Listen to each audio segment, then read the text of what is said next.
welcome again to Weimar College. I'm Dr. George Jackson, the Dean of Student Services here at Weimar College, and I got with me today our chemistry professor, Dr. Christina Harris. Welcome, Christina. Thank you. Christina, I know you've had a lot of experience before coming to Weimar in working as a chemist. Maybe we'll start with, tell us a little about your education and what inspired you about chemistry, maybe. Okay, well, I did my undergraduate work at Oklahoma State University, and I had always thought I would switch. I started out as a chemistry major, always thought I'd switch and become a chemical engineer or maybe go to medical school. And when I took organic chemistry, I just really fell in love with it. And from then on, I just stayed where I was at and kept doing that. And then decided to go to graduate school after that, went to University of Colorado at Boulder for graduate work. Spent 5 or 6 years there.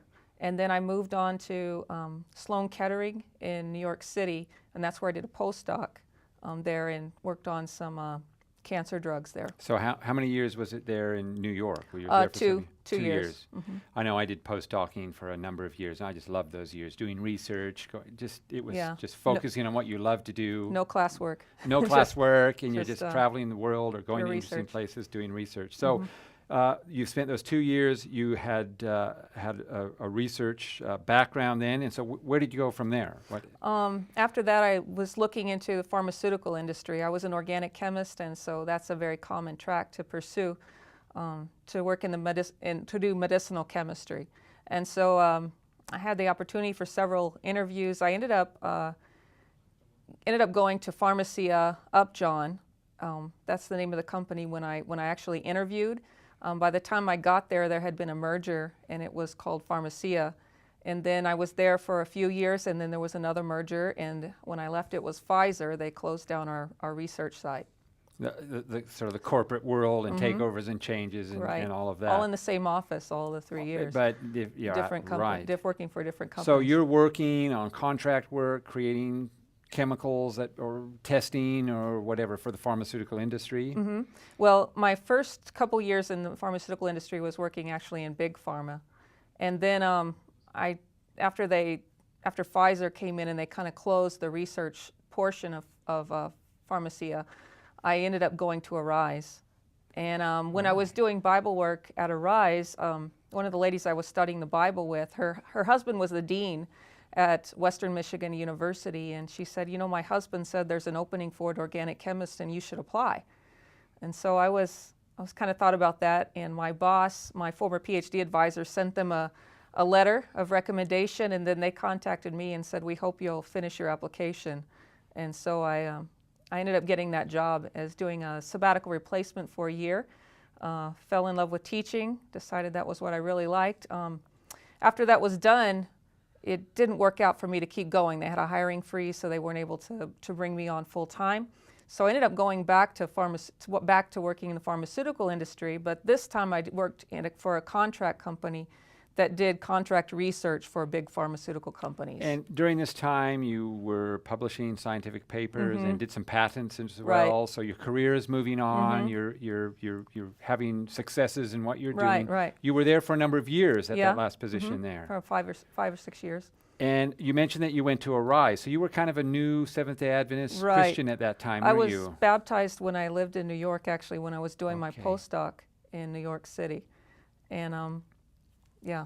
So you go to Arise, and then I know you get quite interested in creation issues, okay? And at one time you published something about creation. In Adventist Affirm, there's an article I wrote. You wrote an article. Somebody spots that article, I know, right? It was actually kind of the beginning of that article. I just posted it on a website, and actually Don McIntosh I guess he peruses those from time to time.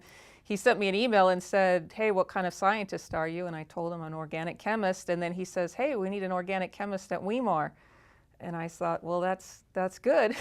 But I'm pretty content where I'm at right now. Okay, so that was the end of that. But you're here. So Well, what happened was it seemed like every direction I turned, somebody pointed out to me that there was an opening at Weimar. I had some friends forward me an email about it, and then, you called me and Dr. Siebold called me, and it was just like when God talks to me, and has talked to me in the past, he's told me the same things from a lot of different directions. And then I sensed that as as God's calling, or at least to look at this. Despite the fact you were happy with your job, Right. you enjoyed what you were doing, you were successful. Oh, so we fly you out and you came. You were able to meet some of the students Right, here. We right. did a little teaching. I remember that. And that was a good experience there. You know, it was Weimar's, you know, kind of a different environment than I was used Then to big at the industry, time. right? I mean, that's a big change, right? And so, but I think what really got me was the students when I came here and interviewed. You know, so open and wanting to learn.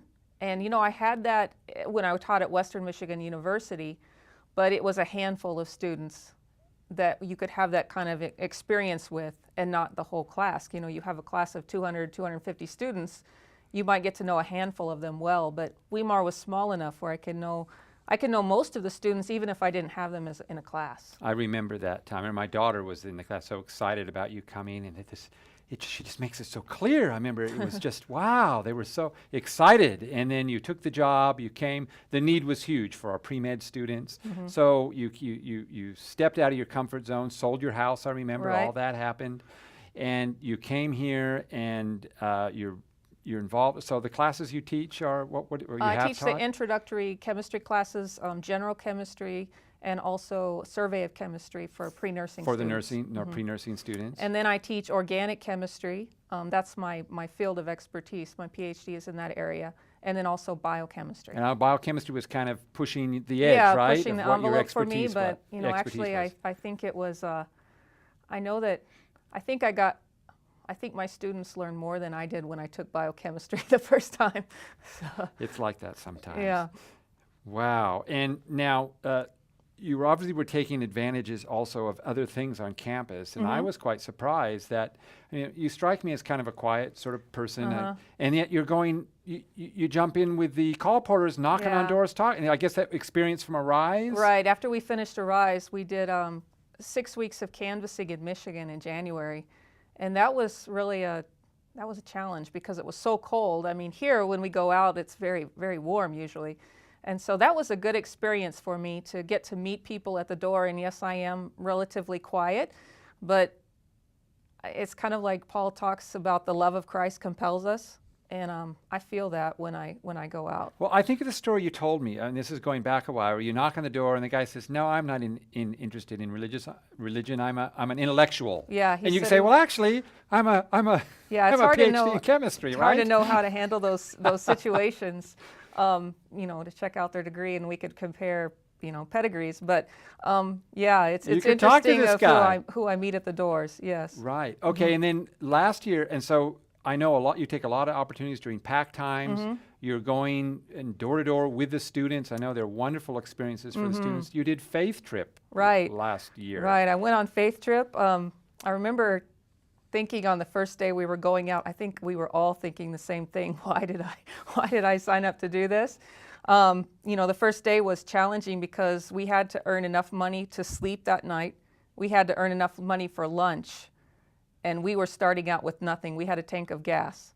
And so we drove a couple hours away, and praise the Lord, we had enough to eat lunch that night, and we did get a hotel. And that just kept going, right? And then after that, you know, we had some momentum and a little bit of reserve, but God kept blessing us all the way. So you had Christmas, again, someplace Yeah, in Texas. Christmas in along an the empty way, house in and Texas, yeah.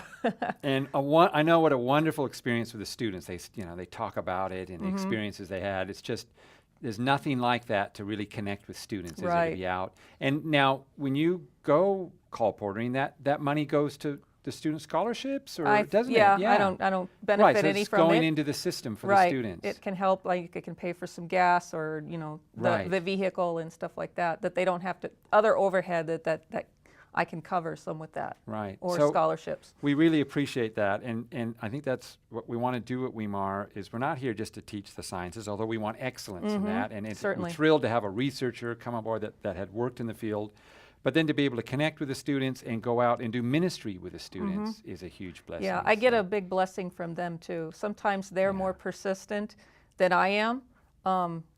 and my faith can grow as I see them exercise their faith. Yeah. They're inspirational to work with, aren't they? They certainly are. Well, thanks for joining us. It's an inspiration to hear your story, how you stepped out of your comfort zone, and now you're involved in ministry as well as teaching, and you're a huge blessing to all our pre-professional students. Well, thank you again for joining us here at Weimar College, and have a blessed day.